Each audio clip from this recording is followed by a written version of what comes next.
Okay, calm down. What can we do? I mean, I'll ask both of you. Ghadir, what can we do from over here? And Dean, what can we do given that our government is not responsible? How do we make a difference? As corny as that question sounds, and I'm sorry if it sounds like such a basic one, but yeah, how do we proceed? As I said earlier, there's so much the free citizens of the world, and especially people in the US, can do in order to stop this genocide right now, and first of all, to ask for an immediate and permanent ceasefire on Gaza, to ask for humanitarian aid, real humanitarian aid, sufficient humanitarian aid to enter into Gaza, and to ask for UN protection for Palestinians in Gaza. These are the most urgent demands right now. How to organize? I think you know how to organize best within your own context, but we need to really organize fast in mass demonstrations and put more pressure on the people who make decisions, because it's been 147 days of death and destruction. People are dying every minute. People are suffering every minute. It is our human duty to do everything we can in order to stop this ongoing genocide against Palestinians in Gaza, and to stop. I can't even begin to imagine what will happen next with the ethnic cleansing and the transfer of people. And I have no words for the devastation that we are feeling right here. You don't have to be in Gaza in order to feel what Gazans are going through. You only have to be human. I know that you've been collecting testimonials. Is there anything that you want to share with us about what you've learned from people in Gaza? Well, I heard and read many testimonies from people on the ground, from journalists, from people who were. And I think what really, really struck me most was testimonies about starvation, children not eating for days, parents going out to try and bring some food from the so-called aid trucks, only to find their deaths.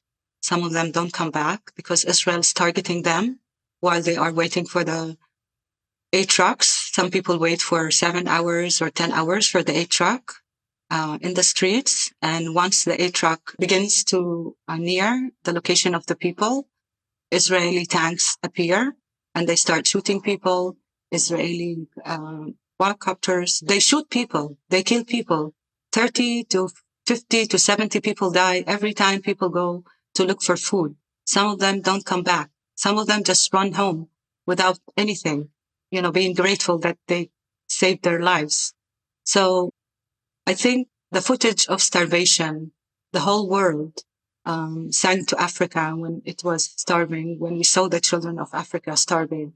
We've seen many scenes of other people starving, but what's happening right now in Gaza is a deliberate starvation effort by Israel.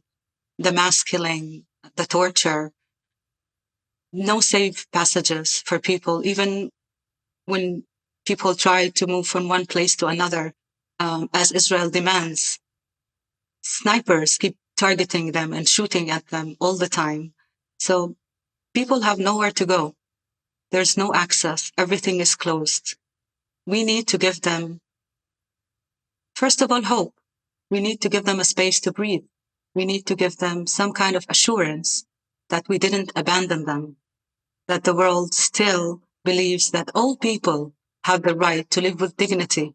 All people have the right to live with freedom, regardless of their background, their skin color, their religion, their nationality, their race, their sexual orientation, regardless of anything. And this is the message that Gazans, they don't get, they don't see it. They see that they are left alone for 17 years and now for 147 days, being slaughtered, dead, beaten, starved, tortured. I've read testimonies of people who were kidnapped as hostages by Israel from their homes, mothers and fathers and young men. They were tortured for many days for no reason whatsoever. Innocent civilians had nothing to do with anything. So these are the stories that we hear, and we feel so helpless because we still live in apartheid Israel. There's very little we can do. So I call on every person who considers himself, herself, themselves as a human being, as someone who cares about humanity, not just Palestine. We should make sure that everyone has the ability to live with dignity. I think people should do much more. We've done so much until today, and it didn't stop the genocide. We have to do much more. And I hope that Dean has more ideas for us to be more effective. Yeah, I think that it's such a hard moment to really face how impermeable to see how much mobilization there has been by people in the U.S. trying to stop the unrelenting aid to Israel to engage in this genocide, and to see how much mass action, how much expression of horror and not in our name and all of this. And that it goes on. And I think, for me, it really raises these questions. Of course, I think we should always continue that, of course, partly because that's how we meet each other in the streets and that's how we build camaraderie and meet people to do other kinds of actions with. But I'm also interested in some of the more targeted work people are doing to target arms manufacturers. I'm part of a group called Dissenters, which has chapters on college campuses all over the U.S. Focused on stopping war and really targeting the ways that universities and other institutions are tied in with weapons manufacturers. I've been a big supporter and connected and mentoring people in chapters in the National Group of Students for Justice in Palestine. Everyone can support the work of those student organizers who are at the cutting edge of this work and who are constantly punished on their campuses, who are censored on their campuses, who have their chapters of their organizations banned on the campus. I'm really interested in the work of PAL Action in the UK and PAL Action here in the United States, both of which are, again, targeting Elbit, targeting these other major corporations that make the operations of the Israeli government throughout Palestine possible, and that, do weapons and do walls. And people are doing very targeted, sabotage actions, shutdown actions, much more direct, not just like, hey, please stop, but also like, now we're stopping you. And I am curious when I look around at the global history of people trying to stop war machines like this, and other outrageous functions of things as large and hard to transform as states and corporations. I'm interested in the ways we could see those tactics escalate in the US. Like, it's like one thing to shut down a company for 8 hours. What's it like to shut them down for 8 months or 8 years? What does it look like if more people are involved in these fights and if the tactics are bold and we say it cannot go on, it will not go on? I also want to name one other campaign I've heard about that I'm really excited about, which is people working to stop Israel bonds. Israel bonds are a way that both individual people in all over the world and also sometimes like state treasuries will buy in. They're basically giving money directly to the Israeli treasury, which we know that will go to fund the genocide. And then you take it's basically like you're giving a loan. And so like states like the state of Pennsylvania just did like a multi-million-dollar Israel bond. Like this is happening and also it's something people sometimes give each other like for a wedding gift or whatever. So there's like a campaign to really look at that. So if you live in a state where recently Israel bonds were bought by your state treasurer, like that's a great political target. That state treasurer, that whole process, a demand to sell, get rid of all Israel bonds and to not have or maybe your union did, or maybe you're in a university. So to stop this pretty enormous, funding of the Israeli government and its military by like our local institutions. There's a lot of organizing opportunities there. I recently saw Dissenters had a really wonderful slide deck on Instagram that shows kind of what are some of the big players who've recently bought Israel bonds. And you can just do this research in your own, at your university, at your union, at whatever institutions you're part of. Like, have they bought Israel bonds? Can we build a campaign to pressure them to stop? And that has multiple benefits.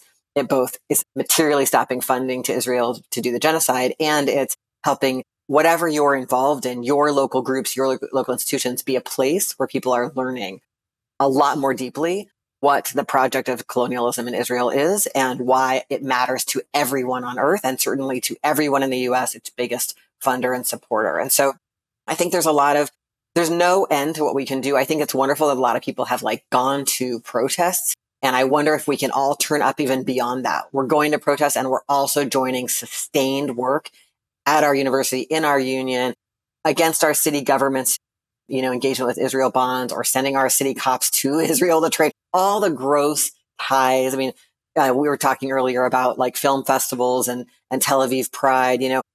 At one point, the mayor of Seattle went to Tel Aviv Pride. We protested that. There's so many ties. I think that one of the lies of living in the US is that everywhere else in the world is some faraway place that you don't need to worry about, and it's too complicated for you to think about.